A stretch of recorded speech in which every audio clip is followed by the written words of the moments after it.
Vous êtes débutant dans le sound design, vous ne savez pas par où commencer. Dans cette vidéo, je vais vous parler des choses que vous devez connaître dès le début. C'est-à-dire qu'on va poser des bases et on va un petit peu dégrossir pour avoir un peu une vue globale sur tout ce monde des synthèses sonores.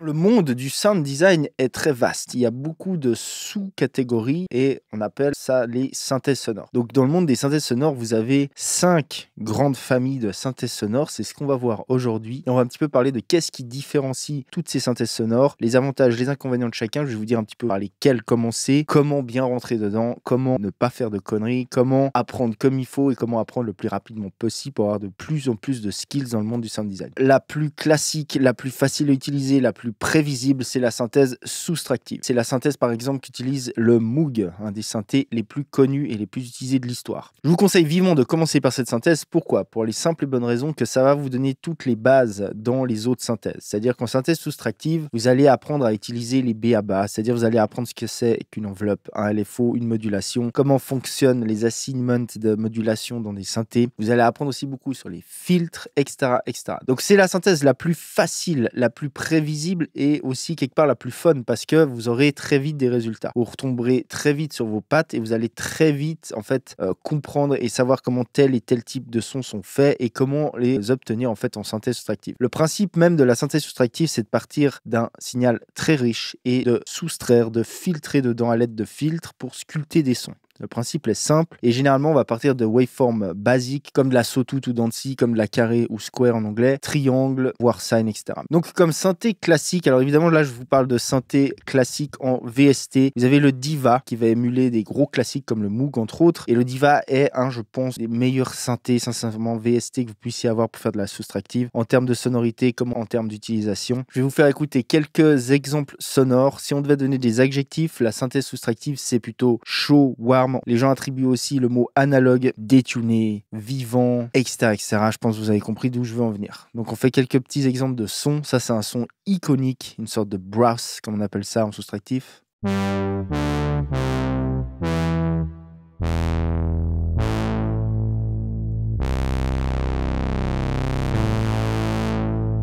là ça a vraiment une sonorité typique soustractive. Un autre exemple.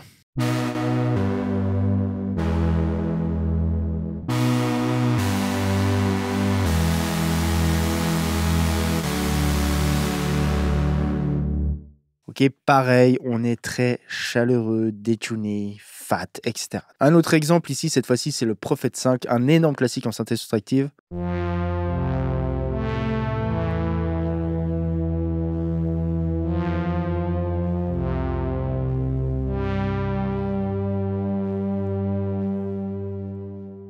Ok, donc comme énorme classique en soustractif, on peut citer en termes de synthé vintage, donc par exemple un Juno, un Moog, un Prophet 5, etc., etc.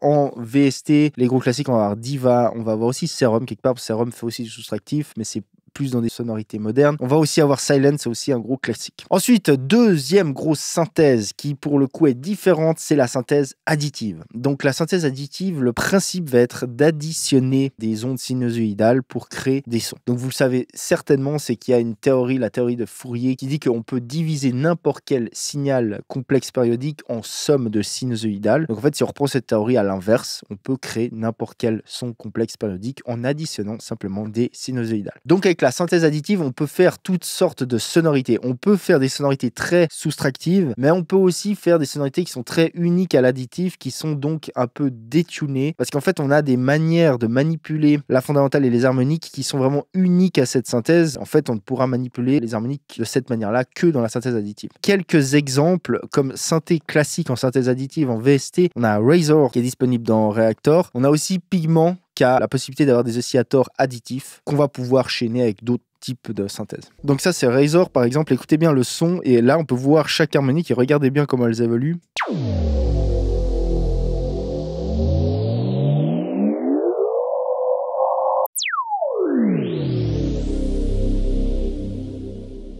Par exemple, ce genre de sonorité là, comme ça détune et comment on peut manipuler le son, ça c'est vraiment unique à l'additif. On ne pourra pas faire ça dans un synthé soustractif ou autre. Ici un autre exemple de son typique additif.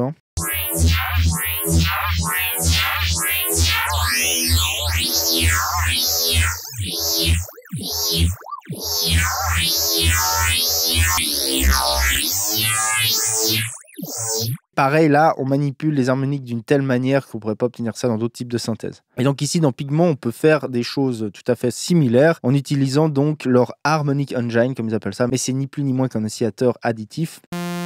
Donc ici, on part d'un truc très classique, on a une dent de scie, mais on peut manipuler en fait toutes ces harmoniques, toutes ces sines, concrètement, qu'on additionne de manière très unique à la synthèse additive.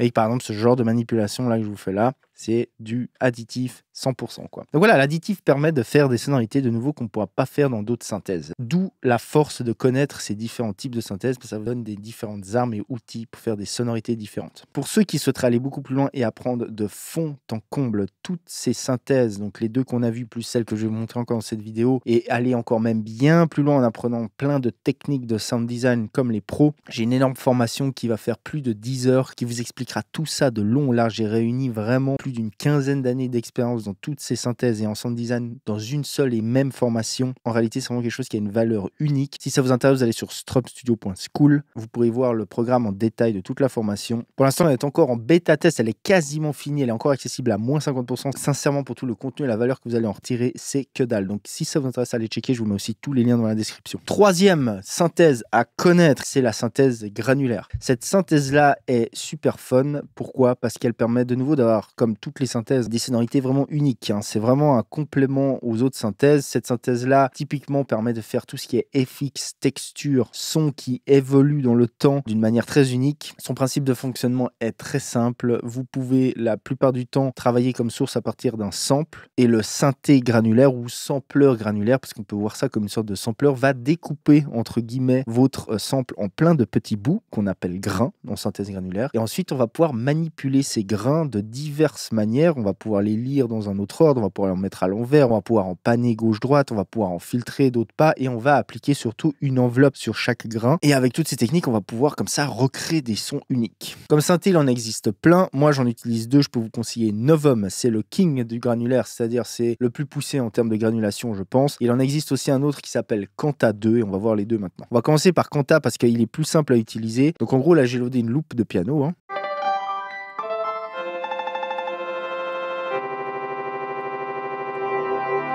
Vous avez la taille des grains et à quelle rapidité les grains sont reproduits. Donc ici, j'ai la longueur et ici, j'ai la vitesse.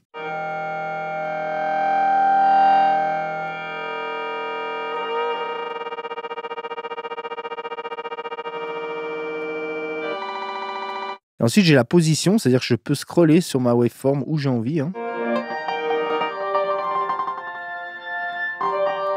Évidemment, on peut souvent appliquer du random sur chacun de ces paramètres pour faire que le son bouge tout seul. Donc ici, on a les petits paramètres random qu'on peut monter.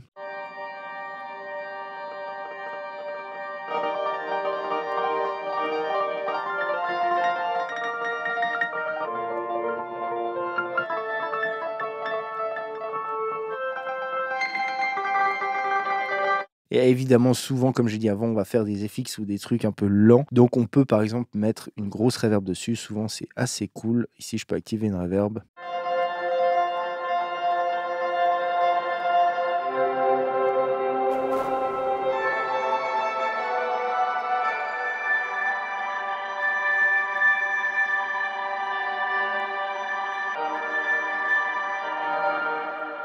Ok, vous voyez que comme ça, on peut faire des sons super cool de manière super fun. Ici, on a Novum. Donc celui-là est bien plus complexe, mais il a dans les grandes lignes les mêmes fonctions avec bien plus d'options si vous voulez.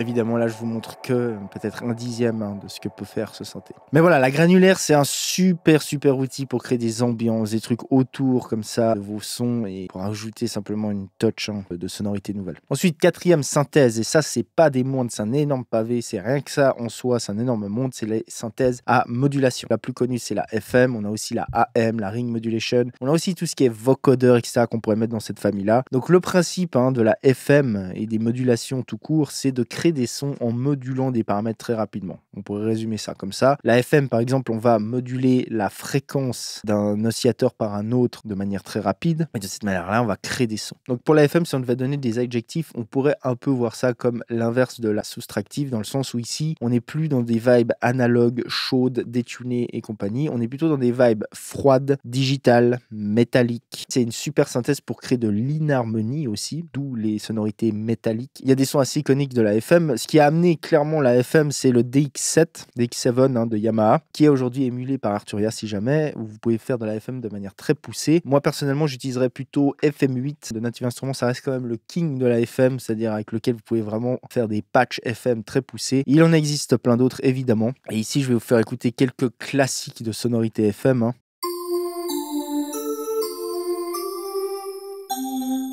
On a aussi évidemment les bells, tout ce qui est bells, cloches, sont de cloches en FM qui sont classiques.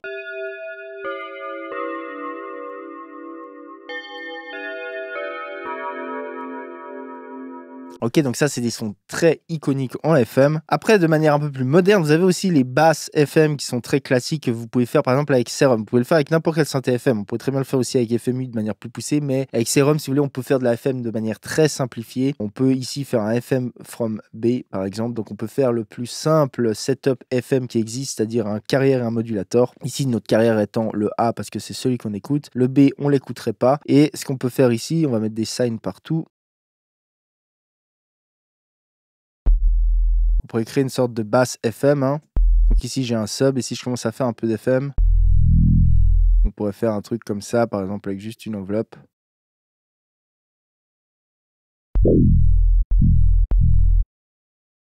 Et on va dupliquer cette enveloppe sur le volume. Ok, et si maintenant on change ici le ratio entre notre modulateur et notre carrière, c'est-à-dire on change en gros le pitch de notre modulateur. Si par exemple ici, je sais pas, je lui mettais plus 7, donc je change, je mets 7 semitons sur mon modulateur. Et puis ici, je mets peut-être une octave en plus. Ok, ça c'est ce qu'on appelle des basses FM, c'est le principe de base et ça fait aussi partie des sons FM qui sont très iconiques aujourd'hui en musique électronique. Mais de la même manière que pour les autres synthèses, la synthèse FM permet de vraiment faire des sons que vous ne pourrez pas faire dans d'autres synthèses. Donc en fait, toutes ces sonorités qu'on peut faire avec ces différents types de synthèses sont vraiment des outils et des palettes qu'on peut et qu'on doit mélanger si on veut vraiment faire des trucs un peu poussés en termes de production de musique pour comme ça créer des sonorités et des contrastes différents. Et chaque synthèse va un petit peu compléter les autres, quoi. Une erreur typique, c'est d'essayer de faire de la musique électronique qu'en se servant de synthèse soustractive par exemple. Alors ça va pouvoir faire le job sur 85% des sons, on est bien d'accord, mais le fait de rajouter des touches des autres synthèses va vraiment step up vos productions et va aussi vous permettre de vous différencier par rapport aux autres productions. Ok, cinquième et dernière synthèse qu'on va voir aujourd'hui, qui est aussi un gros classique, c'est la synthèse à modélisation physique. Cette synthèse-là est née en gros dans les années 90, c'est Yamaha qui l'a créée, tout comme la FM d'ailleurs. La synthèse à modélisation physique, le principe est de modéliser physiquement des attributs d'un instrument ou autre pour recréer des sons, pour modéliser des sons. Donc c'est une synthèse qui, par exemple, va prendre, je sais pas, une guitare, va modéliser comment vibre une corde et ensuite comment résonne la vibration de cette corde dans le corps, par exemple, de la guitare. On va modéliser tous ces paramètres, tous ces attributs et ensuite on va pouvoir générer des sons, synthétiser des sons de cette manière-là. C'est une synthèse qui sonne à moitié organique, on va dire, qui devient de plus en plus bonne dans les sonorités organiques. C'est pas nouveau, mais maintenant, aujourd'hui, on commence à avoir des instruments qui commencent à être très très proches de ce que peuvent recréer les vrais instruments. Je dirais que dans l'absolu, c'est pas vraiment fait pour obtenir des vrais sons, mais c'est une super synthèse quand on veut avoir un truc à mi-chemin entre l'organique et le synthétique. Et de nouveau, c'est un outil qui permet d'avoir des sonorités encore différentes et de ramener en fait quelque chose, une plus-value à ce niveau-là. On va pas rentrer dans le détail des synthés, ce serait trop long dans cette vidéo. Mais encore une fois, si ça vous intéresse, dans ma formation, je parle long et en large de tout ça. Les liens sont en bas dans la description. Donc ici, on a Chromatophone, c'est un assez gros classique fait par AAS. Donc c'est Applied Acoustic System, c'est une boîte qui fait des synthés à modélisation physique. Et ici, je vous ai sélectionné quelques sons très typiques de modélisation physique. Donc on aura ça. Vous voyez que ça sonne un peu très classique. Ça, c'est par exemple une sorte de tom. Vous voyez que ça sonne très réel en réalité. Et il n'y a absolument pas de sample là-dedans. C'est vraiment que du pur synthétique. C'est là où c'est ouf. Ça, c'est un preset plutôt un peu violon. On va reconnaître les caractéristiques d'une corde frottée.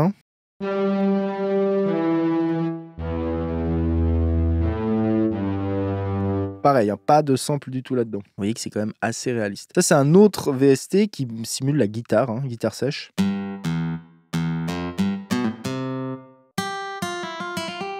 remarquez que c'est très réaliste aussi. De nouveau, il n'y a aucun sample. Et ça, c'est un autre instrument de nouveau de AS qui fait tout ce qui est piano, électrique piano. Donc là, c'est plutôt un organe en l'occurrence, mais...